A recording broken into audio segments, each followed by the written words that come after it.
Hello, everyone, and welcome to Pro Tour Talk with Steve Dodge. I'm Steve Dodge, and today is what makes the world's best today. The best. Instant transformation. How do I stop that? Athletics Vikings get There we just go. the right amount of support in all the right places. Come on, you. There we go. Let's start that over again. Hello, everybody, and welcome to Pro Tour Talk. I'm Steve Dodge. Take 3. That was hilarious. This is the first time I ever thought I was prepared because I have one window up where it's all going, but then the audio started going. So take 3.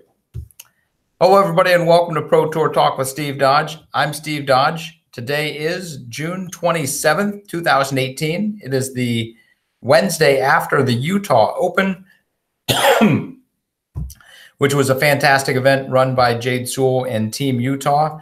The next Pro Tour event is not this weekend, but is next weekend in Kensington, Michigan, in Milford, Michigan, at the Kensington Metro Parks, and that is the Discraft Great Lakes Open.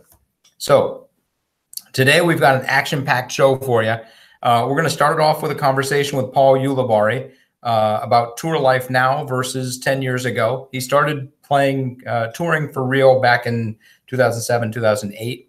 We will then recap the Utah Open, go over our power rankings and tour standings, and then go through the Pro Tour news of the week. And then we'll close it up with listener questions and my choice of podcast for the week that I think you should give a listen to. But before we get to any of that, I have to say I was born in Wichita Falls, Texas. I've been a Cowboys fan my entire life. I was reminiscing about Troy Aikman's rookie season recently at the Utah Open with a friend who is, in fact, a Redskins fan. In Troy Aikman's rookie season, the Cowboys went 1-15, and as usual, the one team they managed to beat was the Washington Redskins. In that one win, in a 1-15 season, Jimmy Johnson made an insane number of crazy calls, like going forward on 4th down multiple times, doing a fake punt. There might have been a fake field goal in there. He threw everything at him just to give his team a chance. And especially in going forward on 4th down, I think that they had a 2 or 3 point lead and there was a minute or so left and they went for it on 4th down. And it wasn't necessarily a short, like it wasn't a 4th and an inch. It was 4th and 4. And after the game, they asked him, why in the world would you do that? Why would you put the game on the line and not just punt the ball away and try to win it when the other team has the ball and just stop them? And he said, I'd rather take the game by the horns and win it than hope the other team loses it. He'd rather be in control of the destiny. Now, he also didn't have anything to lose. He's probably 0-12 at the time. So he had to throw everything at him because otherwise, he's going to lose because they're an 0-0 team. So, but at that one moment, he said, I want to be in control. And the reason I bring up that story is Ricky Wysocki made a crazy putt on hole 16 on the 3rd day of the Utah Open. I don't know. I presume everybody's seen this.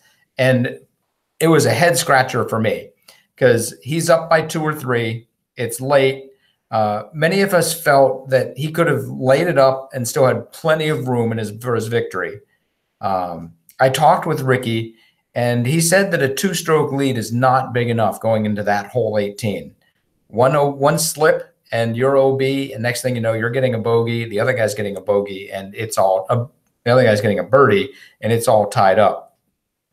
He said he wanted to be in control, and the way you do that is just like Jimmy Johnson did in that 1-15 win over the Redskins. You take the bull by the horns, you nail a 70-footer on a green that's surrounded by OB, and he did. And he took home his 2nd Utah Open victory as well. So more on that later. But it was really interesting talking to him after the round and saying, why in the world did you not lay that up? And he said, I wanted to win the tournament. I didn't want other people to not lose. I didn't want other people to lose it. And so win it, he did. Well done, Ricky. Enough said on that topic. So with that, I have a pre-recorded interview with Paul Ulibarri. We've never done this before.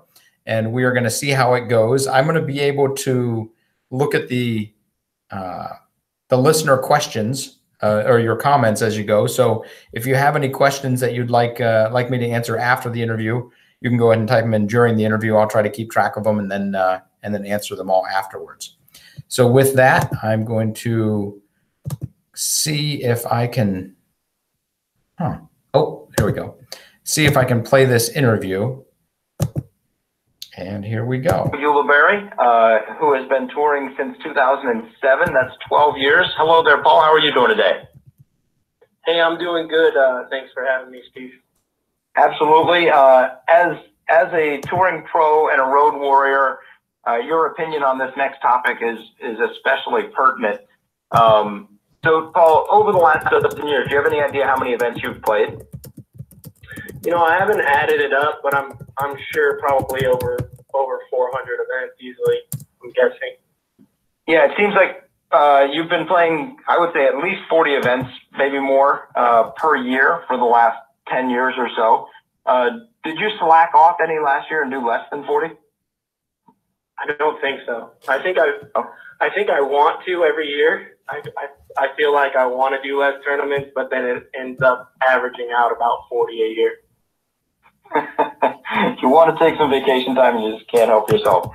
Well, the sport is richer for having you in it, and we all say thank you. I'd love to chat about how disc golf is doing regarding the touring pro. It's come to my attention lately that while the Pro Tour is working hard towards making it easier for people to tour, more people are trying to tour, which in fact makes it harder for people to tour because it's harder to get prize money. So I did some quick analysis, but before we get to that, I'd love to hear your take on how things are compared to when you started to tour. Oh, sure. So when I first started touring, pretty much night and day to the modern day, like, you know, I guess player or touring player. There were no premier events. The only premier events were national tours. And I don't remember exactly how many per year there were, but I'm pretty sure there was probably about the same as there are now. But it wasn't like a tour set up to where it was easy to get to these events, right? So it wasn't like now to where it's kind of, you know, you can go from California or Santa Cruz to San Francisco to Utah, something like that. They were kind of all over the place. So you kind of had to make I'm looking at the 2008 schedule, and the tour, there were 9 events on the tour, and they went from Arizona to Kentucky, then back to California, then Oklahoma, Minnesota, Missouri, then back to California, then Ohio and Massachusetts. So, yeah, they did bounce around a little bit. Yeah, they definitely bounced around, which made it difficult for us. So we had to somehow find events in the middle of that. Now back in the day also, smaller events were exactly that. They were smaller. So like now you can go to maybe a C tier somewhere and win anywhere from $350 to $500. Back in the day, C tiers were pretty much known for $250 payouts if you win. B tiers 500, A tiers 1,000. And nowadays you can find C tiers that are paying close to $800. You know, B tiers $800. Pretty much all of the tournaments. You know, a lot of these tournaments have been around since 2006. So they're growing. People know about them, and there's a lot of people putting hard work and sweat into these tournaments. So now people who go, you know, like the modern day touring pro, they go to these smaller events that were really small back in the day, and now these events have been around for a while, and they're able, you know, to reap some of the benefits. But definitely back in the day, you know, 2008, 2009, it was tough, man. There was multiple times where I was on the road, and I remember specifically one time I had $10 in my name, $10. That's all I had, period. And I had one entry fee. I'll never forget it. It was a hitting open in Minnesota, and I think I had to borrow some money from Kale to enter into the tournament. And I ended up winning the tournament, and then the next weekend I played really well. I think Minnesota Majestic or something, and then I was okay for the rest of the tour. But there were multiple times, and if I, was going through that struggle, I know back in the day there had to have been so many more people also going through that type of struggle. So as far as how does it feel going to a grocery store and you've got $10 to your name and you borrowed money to get in the tournament? And you really want some food, and you really want to win. How do you get into a mindset where you can perform and eat? Well, see, and that's the thing. A lot of people probably wouldn't be able to perform under that type of mindset. But I'm lucky because my whole career I've never really worried about the money. I'm super competitive, and so I feel like my competitiveness always, pretty much brought the best in me in tournament. So it wasn't like, I've never thought about it like, oh, I'm playing for, rent money, or I'm playing for, to eat today, even though that for sure was the case. For me, I never have ever thought of it like that. So I've been lucky enough to have that sort of mindset, just I think from my competitiveness, honestly. I love using the phrase lucky. Because it's obviously not lucky. It's the way that you're wired, and in this case, it's a significant positive. So, but I do enjoy your use of the word lucky. But moving on, I apologize. I interrupted you. I don't know if you remember where you were going with that. No, I don't either. I kind of I lost track of the last question. I think what you were saying was that you were, the geography made it really tough. Payouts were much lower. You were literally scraping the bottom of the barrel a few times. And how is it now? Yeah, it's, so of course back in the day it was tough, but it's still tough today. Like, don't get me wrong. It's not like these people have it so much better. There's more players. Obviously, with the Pro Tour, I know the World Tour is gone, but it was there for a few years. And the National Tour, with all those events being here, it makes it easier, but there's more players playing. Like, there's more competition. Everybody's getting better. So for the top tier, yeah, it's way better. It's easier to make the $500 a week. Honestly, with some of these players on tour, I still don't know how they're doing it.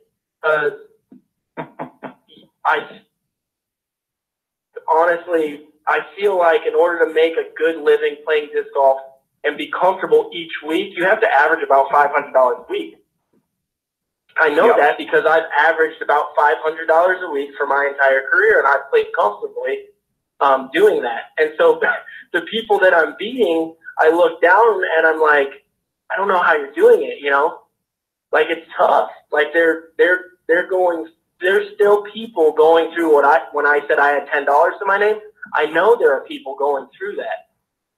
And that's just the way that it is in every sport. It's not just disc golf. Like, that's how it is, I'm sure, on the PGA Tour. There are guys that are spending so much money just to play golf, and then they're missing cuts, and they're not making their money back.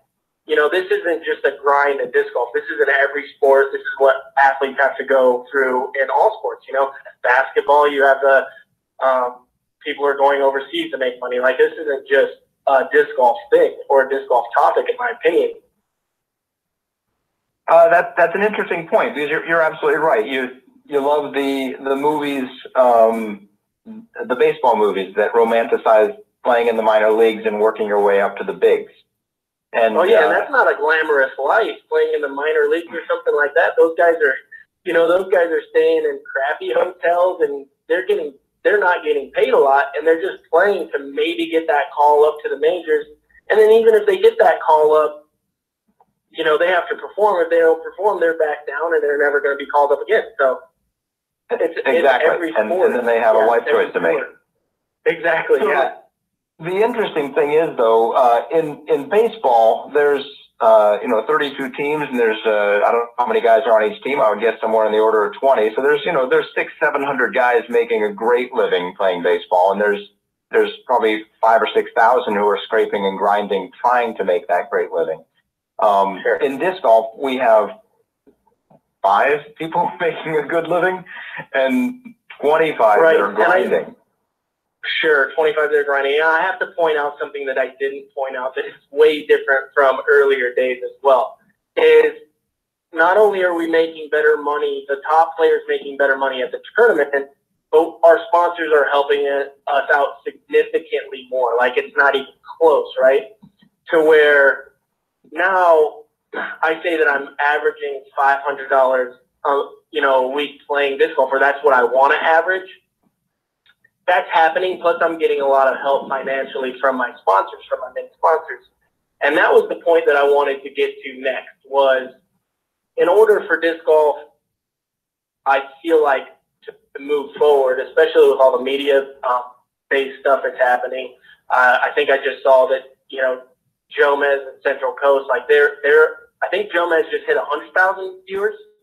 Is that right? Or something like that? They eclipsed 70,000 subscribers a little while ago. Okay, so maybe that's what it is. Yeah. And so with some stuff like that happening in other sports, let's say like skateboarding or something, because me and my brother have been involved with those kind of sports too in my life. My brother would go to a tournament and and he would get first place, let's say in like a best trick contest, and win $500,000, right? And this is against the best, BMXers in the world. Those guys aren't making money in the tournament. Those guys are making money from Pepsi, from all those other endorsement deals that they're getting. I think that's where disc golf, if you want to make a lot of money in disc golf, it's not going to be from the payouts, because, that's putting a lot of stress on the tournament directors. Like, how are you going to, like, you guys are doing a great job with the Pro Tour, obviously making each tournament and things like that. But to get to the next level of 20,000, like, that's insane.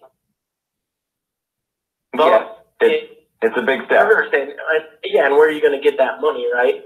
And so, and then why even bump it up? What are you going to get out of it to pay more money?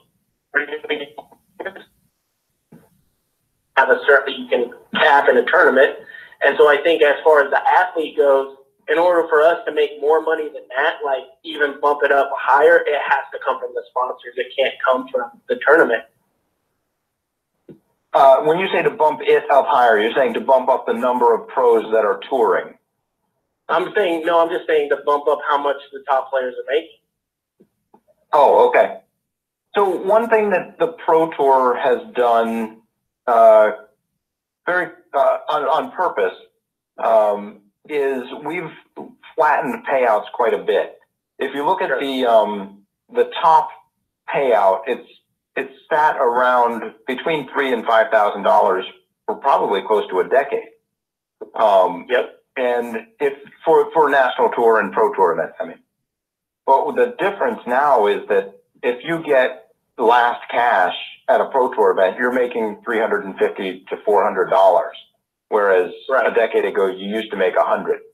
And we're doing that purposefully so that 30th place has a legit chance at cashing and making enough so that they can stay on the road, build their brand, build their sponsors, maybe get some sponsorship discs, and then go out and sell them, and make that grind a little bit easier and build their fan base. Yes. So that's when you say, if we bump it up to, instead of adding 10,500, we add 20,000. Realistically, the top would get a little bit of that money, but the guy in 30th would get a much higher bump than the guy in first. Right, exactly. And when you're making 400 and you bump it up to 600, that difference is significant. Yeah, for sure. And then the top person, of course they're going to make a little bit more money, but when there's that much money involved, competitions are going to get better, of course. Yeah. Because these people are going to be able to maintain. There's been so many people, Steve, just in my career that I've seen that have been so talented and so good at disc golf, but they had a couple bad events and they couldn't stay out there. like we couldn't see them develop as a player. And it could have been just from a couple bad breaks. You know what I mean? That's not just because they came out and they couldn't handle it. Like it could be, you know, a couple bad rolls here and there, and then all of a sudden they can't afford to be out there. I've seen that time and time again in just, you know, the 10 years that I've been touring. So all that is going to help. Competition is going to get better. The top tier is going to start making a little bit more money, and then they're going to still be beating everybody, and their sponsors are going to want to pay them more to do that. Absolutely. And I did an analysis 4 or 5 years ago about the number of people that cashed at NTs and then disappeared. And you're 100% right. It's a very high, or it used to be a very high turnover rate for players. They would go out and compete for maybe a year or two, and then say, okay, this is not, I'm either not quite good enough, or as you said, you know, I had a couple seeing squirrels that got away from me, and next thing you know, you're back home and you're doing the career thing. So what I've heard is, number one, the geography made it significantly easier to tour, and then number two, while payouts have gone up some, it seems like that's basically a push with how much harder it is to win these days, just because of the increased size of the field. So the thing that's making up the difference for you and probably a lot of other players are the sponsors. And my guess is that the sponsors are stepping up because there's more eyeballs watching the players. So Prodigy cares more that Paul Ulibarri is wearing Prodigy because more people are watching Paul Ulibarri succeed. Absolutely. And that's because of Jomez and Central Coast getting that out to the viewer. I have people call me just from home and say, hey, you know, are you going to be on Central Coast? Are you going to be on Jomez? What are you going to be on there? How do I tune in? You know, Smashbox. All these things are different avenues for us to, you know, be seen in the public eye. And without that, you know, we're nothing. We're pretty much nothing. Yeah, media is a critical component and was baked in from the start with the Pro Tour, and with the National Tour. It's something that we tried to develop it, and it didn't work so good, and then we're trying to get back into it. And it's nice to see. I think the National Tour is committed to having at least FPO1 and MPO1 covered at all of the National Tour events, which is a really nice step. And Absolutely. the more video of you guys succeeding, the more your sponsors will care. It's almost a little bit like I think it was Radiohead released their album for free back a decade ago, maybe 2 decades now. And their thinking was, we're not worried about making money off the album. We make money off of touring. And the pro players, correct me if I'm wrong here, we'll make some money off of touring, but what we're really doing is building our brand so that we can go do clinics and we can get a better sponsorship, and we can make money because we have a name from the Pro Tour. Right. That's the dream. Like, that's what we, you know, build your brand, and then people want you to teach them and to give those clinics and to, you know, whatever it is. If you're selling your own brand of shirt, like, if people don't know who you are, nobody's going to buy that shirt. And even if you have a cool logo. Even if you have a really cool logo, exactly. So, Paul, do you have logo contests with other players and try to tell them how much cooler your logo is than others? No, I was lucky. You know, Jerem designed my logo, and you know, I've been told multiple times that I have one of the better logos in disc golf. So I got really lucky to where I don't think it's even a contest. Maybe we'll make a player logo bracket contest. I think that would be really fun. I'm actually going to write that down for Seth. All right. Player logo bracket. So overall, it sounds like, and to be honest, going into this conversation, I did not know which direction you were going to fall. When I did my analysis in 2008, factoring out all of the other divisions, just going with MPO, average payout was about $1,000 per 1,000 rated player at the tournament. So if an event had 20 MPO, 1,000 rated MPO guys, the payout was about $20,000.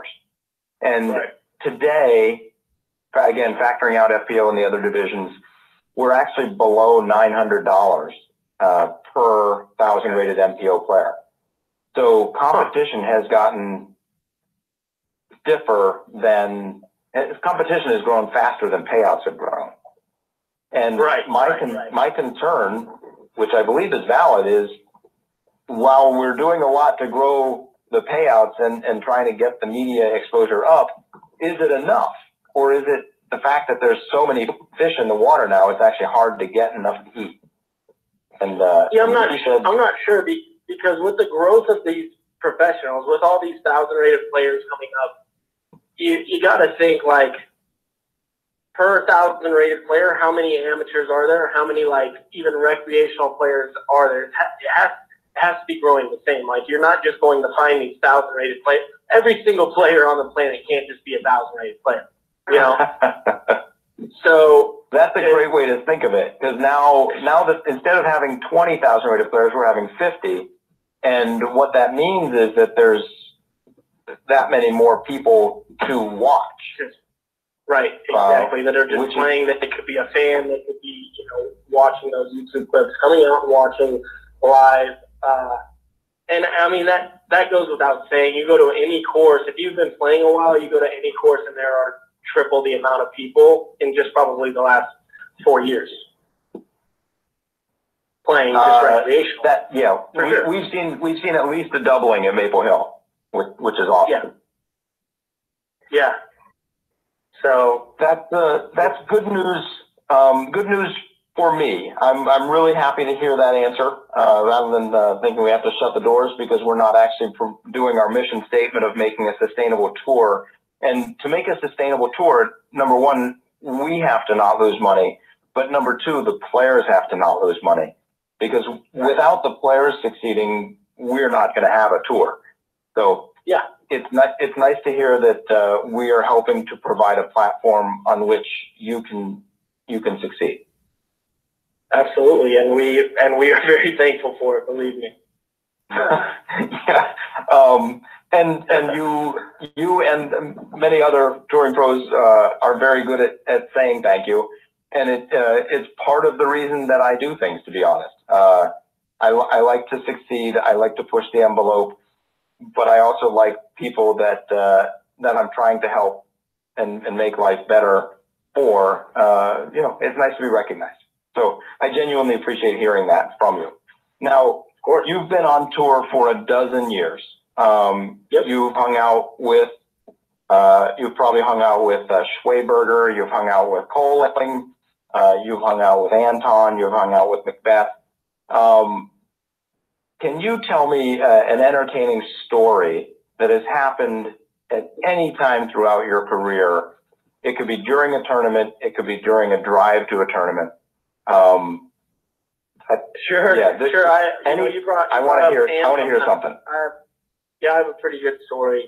A few years back, I was playing with Anton, lead card up in what was it? The Motherlode, and playing on a lead card, playing with this guy. I won't mention his name. So I'm not gonna throw anybody under the bus. But this guy was having a tough putting round.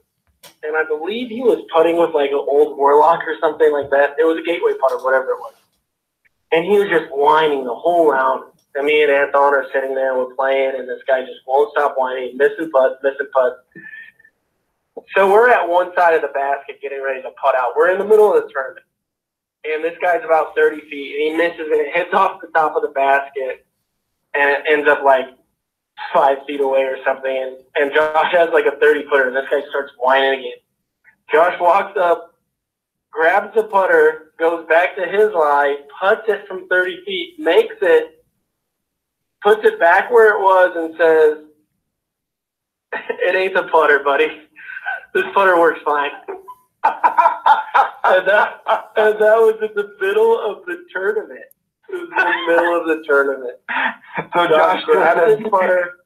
Yeah, he grabs the putter, walks over to his line, makes the putt, goes back, throws it on the ground, and goes, It ain't the putter, dude. And that was one of the funniest, that was one of the funniest things I've seen. Josh has a lot of stories like that, but he's entertaining. He does things like that just subtly that are just hilarious, It's the kind of thing that everybody would like to do, and Josh apparently has the cojones to do it. Yeah. That is a beautiful story. Thank you. I'm very glad I asked that question. Yeah. And with that, I will say thank you very much, Paul. And I wish you the best of luck during your league night tonight. I appreciate it, Steve. Thanks for having me. And if you guys need me on for anything else, I'm always volunteering my time. So I appreciate what you guys do, and I'm happy to be on today. Thank you, Paul. Best of luck. Thanks. Bye-bye. So with that, a big thank you to Paul Ulibarri for taking the time to chat with us. And that was an interesting way to do that. We obviously pre-recorded that. And next time, I'm going to try to pre-record it and maybe put some graphics over top because we talked about some numbers. There was an average of about 15 to 20,000 rated players at NTs and in 2008, and now that number's up. I think it's between 30 and 40. So some charts make things easier to listen to, and I'll try to make that happen for next week if we pre-record the interview. I'd actually love to know what you guys think about having it pre-recorded so we can have some interaction during the interview as well as listening to it or versus doing it live. So feel free to give feedback on that, and thank you for the little conversation. There was one question that I did not answer, which was, will Big Germ be doing a Skype interview with us? He was on the show maybe a month ago and did a great job. We had a good conversation about how we should do tiebreakers. But yeah, he's a good thinker and always entertaining. So we will try to get him back on the show. Now it's time to do a quick logos. That's a good reminder. I need to talk to Seth about having a logo bracket challenge. I think that would be very fun. So, and if anybody's seen Yuli's logo, it is classic, very clean, distinguishable, and easy to distinguish, and definitely looks nice and classy. So, going to talk about the Utah Open. First off, talk about being treated right. Holy bajolis. I think we got there on Tuesday night, 3 days before the tournament, and Jade had an amazing cookout. Actually, it was catered. It was sort of a catered cookout.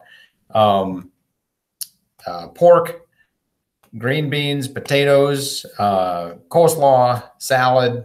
Actually, no, the salad was the next night with cobbler and ice cream. And there were probably 30 or 40 players there, and it was a really nice way to hang out and just sort of get into the mood of the tournament.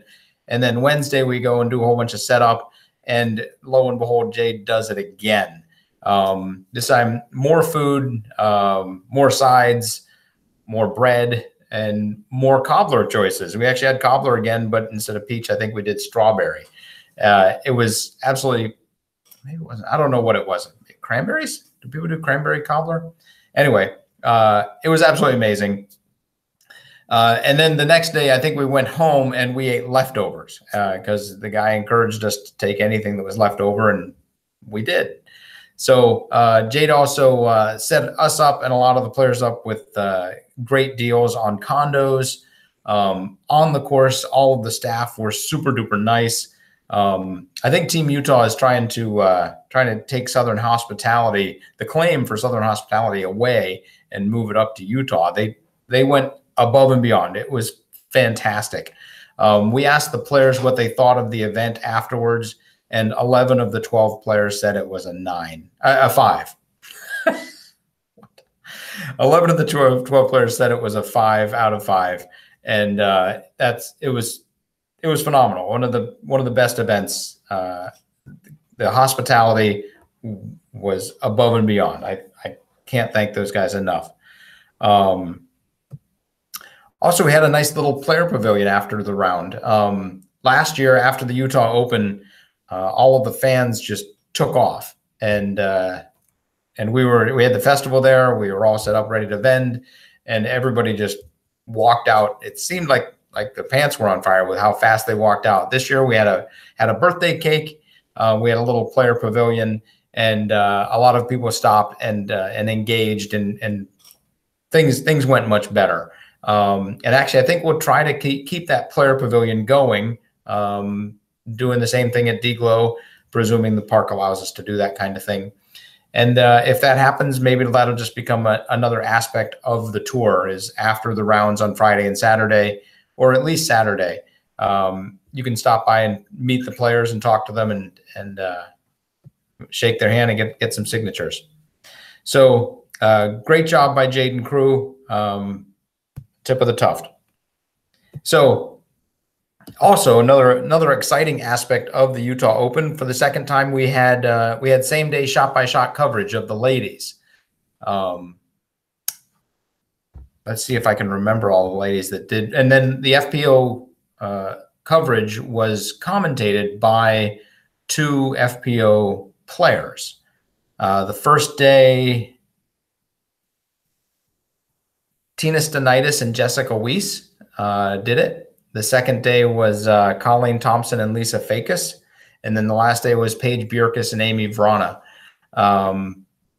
And they all did a phenomenal job. It's great to get their names out there and get people knowing a little bit more about these people. They can't help it but express their personalities when they do that commentary. So more and more people are becoming aware of them. I think we had concurrent, well over 1,000, I think almost 1,700 concurrent viewers, which is actually almost exactly what we got at San Francisco. But we did better on the first 2 days at Utah. So hopefully more and more people are getting used to the idea that we're going to have same day shot by shot edited coverage the hour before the men go off. And then we have the 15-minute Circle Zero show, and then there go the men. So I've got to say an extra shout out to Chad on the camera. He did 2 rounds every day. Trent also on the camera and editing some beautiful intros to the women's coverage. Dixon added a new piece that went in front of the FPO coverage. That was another new addition. We just keep improving, and everybody's stepping up and just working more efficiently and producing more. And everybody that watches the Pro Tour is the beneficiary of all of their amazing efforts. Terry, again, knocked it out of the park. Actually did it much more efficiently. He had Danielle helping him with the card running, as well as getting the women lined up to do the commentary.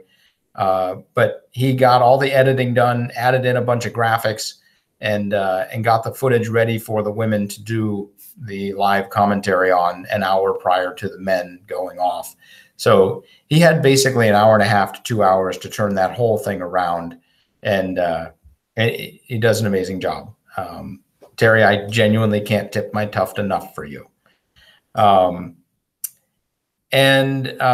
So lastly, I'll say a big shout out to the Spirit Award winners. This is something that we've always wanted to do, and we sort of did it at San Francisco, and I think we did a little better job here, and I think we've got a system now, so we're ready to go for real. But a sincere thank you to Big Jim, Water Dog Jim, for his efforts. He won the Spirit Award, the staff and spectator Spirit Award, and congratulations to Ellen Widboom, who wins the Spirit Award on the player side. 2 very good representatives of the culture of the disc. So thank you to them. And I'm ready to get some listener questions. And so if you guys have some questions that you'd like to ask, or some comments, or for example, I see coverage has been great. Thank you very much. Feel free to ask them now. I'm going to, I've got a couple little things that I'm going to do, like the podcast of the week. And then I'll get back to the questions that you guys enter now-ish. So sometimes when I get a text from somebody, and it just happened, I got a text from Seth, Google will give me options for automatic reply. Things like they'll say okay or nice or sounds good. And it really, it feels weird to me, because if I press one of those three buttons, am I really replying, or is some sort of Google auto assist thing replying for me? Because it says, is this what you want to reply with? A yes, no question. I guess sure, you can just answer yes or no, but it's still, if I don't type it in, it doesn't feel like I'm replying. And it's interesting to me, because I think to myself, I'm going to go ahead and I'll type my reply. I don't want to use one of their replies. So Google obviously tracks how I answer that question. And then their auto replies that they suggest become more and more like me. Like next time, if I say that's super cool, in the future, they're going to write that's super cool in one of those little bubbles. And what if they give me the exact phrase that I would normally type? Is it okay to press that button? I'm genuinely conflicted by that. And then let's pretend that I do click that button, and then I enter on that slippery slope where I'm using the auto replies, and I can't help but wonder, I would use those more and more. And at some point, Google's suggestions of auto replies would affect the way that I answer the questions. And it worries me. Those slippery slopes concern me, because you kind of creep along and you don't even recognize where you're headed. And so just so you know, if you text me, I try really hard not to use those Google options. So, and that brings me to my podcast of the day. My podcast of the day, which I'm going to recommend to you all, is called What Really Happened with Andrew Jenks. And the thought, a little bit quirky, hopefully interesting, that I just put into those Google text boxes, auto answer text boxes, feels a little bit kind of like the deep, quirky, interesting thinking that Andrew Jenks does on his podcast. He goes deep, gets a lot of resources, and figures out something historical and why it happened the way it did. And it's super informative and super interesting. So, whoops. Let's in approximately 20 minutes at 9 o'clock. We got 20 minutes. You have to check out to the We're going to pause for a second. Or service desk on the main floor. The children's room is now closed for checkouts. If you are working on a public computer, I'm not working on a public computer. Flash drive at this time. And if you are in a study room, don't forget to pick up your ID at the reference desk. All right. Thank you. Thank you very much, Mrs. Library Lady. So anyway, podcast of the day, What Really Happened with Andrew Jenks. I highly recommend it. Very entertaining and very fun. So now I'm going to run through the listener questions. And if you're listening to this on the podcast, you can become a part of the live viewing audience, 8 o'clock Eastern on YouTube on Wednesdays at 8. Let me start over. Wednesdays at 8 o'clock Eastern on YouTube, on our YouTube channel. And this is podcast live. This is broadcast live. And then people get to respond, and we do a little bit of interaction. And here we go with that interaction. The pre-recorded interview was really good. Thank you very much, Sean. I'm glad to hear that you like that. And I love that format. And I really think that if I can take that and put some graphics over top of it, it could be super interesting. Good interview. I wish I could have gone to Utah. I hear that. And I will go ahead and tell you, when I landed in Utah, it's a whole different, I mean, the air is so different. It's dry and hot, and your body just feels wonderful in that kind of air. And then you get to the course and you're surrounded by these majestic mountains. Somebody said that one of the mountains in that region was what inspired the Paramount logo. And then also you can look off to the horizon, and you can see the mountain that they skied down for the 2002 Olympics right there in Ogden. So phenomenal location. Paulo says, is there a way to see who will compete in the next event in Michigan? Do you know any good players or who will be commentating? What can you tell us about the next event? I love the question, because it implies that you are interested in the next event, which is exactly what we want. My apologies. I'm doing some quick typing here. So that is the, oops. That's funny. Here we go. And that the event is the Great Lakes Open.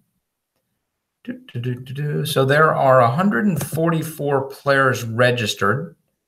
2 people are actually on the wait list, and 24 women are registered, and 2 women are on the wait list. So just doing a quick sort by rating. Top players at this event: Paul Macbeth, Kale Laviska, Michael Johansson, Paul Ulibarri, Johnny McRae, James Proctor, Garrett Gerthy, Bobby Music, Jeremy Coling, Drew Gibson, Dave Feldberg, Nicolo Castro, Devin Owens, Kevin Jones, Zach Melton. Yeah, I'd say there's a lot of good players there. A lot of players who've gone over to Europe, which is actually interesting. We have an opportunity, maybe over the next couple of events. I don't know how long they're going to be in Europe, but we have an opportunity to see some new players win events. Last year at Idlewild, James Conrad beat out Paul Macbeth. Super interesting finish, super exciting. And it was great to see James get his first Pro Tour win. So at the next couple of events, I'm looking to see some motion down in the lower levels, not the lower levels, the guys who normally finish 5th to 20th. Look for them to start making some lead card appearances and maybe get a win. So very exciting. JT O'Brien, you are absolutely correct. That's exactly where I went. I got the player list on Disc Golf Scene. It's also on pdga.com. Coverage has been great. Thank you very much. I actually saw a comment that said, and I agree with this comment, that says we right now are nailing it. Doing the same day shot-by-shot coverage of the women, and then Circle Zero, and then live coverage of the men is probably, for where we are, as good as we can do. We are going to make a couple little tweaks. We heard some people comment that there are too many ads. The really funny thing is there's the same number of ads. So what we did, because we lost the spliced in women, we actually split the ads up. We have one ad now between them holing out and the tee off, and then we have one ad after the drives. What we're going to do is we're going to put those ads together again, and then we will only have one ad break each hole, as opposed to one longer ad break, which would be 2 ads, as opposed to 2 shorter ad breaks. So hopefully that'll alleviate what people believe is more ads. Perception is reality, so I get it.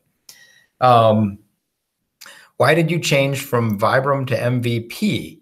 Well, that's a really interesting, Pops. At the time, I didn't know why we were changing, but in retrospect, I think I do.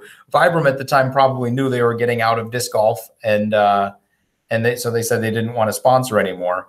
The next day, I called Steve over at MVP, and he was very happy to jump into that slot. So that's the reason that we changed. It was realistically we changed because Vibram got out of disc golf, and I'll go ahead and say that I genuinely hope in the future they get back in. I think they make a disc that is unique to the sport and does fill a niche that many people would need if they learn about it. Would Dixon and Terry be doing live coverage from the course at GLO? Sean, I don't know if they will actually be at the course, but they will be doing live commentary nearby. I appreciate Pro Tour's commitment to live coverage in the FPO. Thank you, Mike. We are genuinely committed to live, and I think long-term live is going to be the future of our sport, along with some nice event recaps. Jomez and Central Coast are killing it. They're knocking it out of the park, doing a great job in bringing people into watching disc golf. So we have actually a very good symbiotic relationship right now. No auto reply. Don't succumb to the dark side. Thank you, Mike. I will continue to try to fight that battle. I wonder if there's an option to turn that off. Andrew who didn't catch the last name. I don't know what that's in reference to. Were the baskets at the last event the new Prodigy baskets or the original ones? Those were, in fact, the T2. I believe the significant difference is that the outer chains are lighter and the discs can go into them easier. So That, and from what I heard, people liked those baskets significantly better. JT O'Brien, I don't mind the ads because what else you're going to watch? JT, you could. The library Oh, will be closing in 10 minutes at 9 o'clock. Please bring any items you have to the self-checkout units or the service desk on the main floor at this time. The children's room is now closed for checkouts. If you are working on a public computer, please be sure to save your work to a flash drive. And if you are in a study room, don't forget to pick up your ID at the reference desk. Thank you. All right, man, we have 3 more questions. I think we'll get out of here in time. Were the baskets at the last event? Oh, they were the T2s. Is the attempt of the DGPT a year-round tour, and is there a championship? I would say no. The attempt is not to be a year-round tour. We want to be probably late February, early March through middle of October. Long term, I could see it spreading maybe to the end of October. But November, January, February, I think that the players need some time off. Everybody needs a vacation and recoup time. And realistically, if you're playing every other week at a high level, having 7 days to travel and investigate a new course and recuperate mentally and physically, that is not an easy lifestyle. So these guys get a chance to see the country. They get a chance to interact with their fans, but they are working and they are grinding. And no, I don't want to go 12 months. So, and in answer to your question, yes, there is a tour championship. It is currently the middle of October, 2 weeks after USDGC and 1 week after Hall of Fame. I don't mind the ads because what else are you going to watch? You could always watch Shaky Cam. Looking at Greater Lakes Open, the Discraft Great Lakes Open, what are your top 5 MPO and top 3 FPO? Well, I said last week that I don't do picks. So obviously I'm not going to do picks. Top 5. Hello. Oh, fantastic. Got it. Thank you very much. Looking at the registration on the Greater Lakes Open, you gotta figure Cale Laviska and Michael Johansson are going to do well because it's a wooded course. Paul McBeth's going to do well because he's Paul McBeth. I would look at James Conrad is probably doing very well, and in my opinion, someone like Kevin Jones or Grady Shue is going to show up and shock us. I think it's time for them to step up and at least finish in the top 5, if not, as Jamie says, Jamie Thomas of Ultiworld says, podium. So, and on the women's side, let's see what we got on the women's side. Oh, Ragna is going to be there. So you got Sarah Holcomb, Ragna Bigda, Jessica Weiss, Madison Walker, Paige Bjerkes. You know what's interesting? I'm going to go ahead and say I think Paige Bjerkes is going to surprise everyone and be in the hunt for the win. Maybe that won't surprise everybody. Sarah Holcomb's going to be very comfortable in those woods. Ragna, I think, lives relatively close, so she's always going to be in contention. And it'll be great to see Rebecca Cox and Madison Walker on tour again. So what are your thoughts on having a sideline reporter in a booth in future more funded events? I agree with that entirely. I was actually talking to someone earlier today about our dream team or dream broadcast, and it was exactly that. And I might go so far as to say, in an ideal world, if money wasn't an issue, I'd have a roaming camera that could cover second card, or if someone's making a run from third card, as well as another commentator on that card as well. So with that, thank you all very much. We are going to close this out, and I look forward to talking to you all next week. Good night.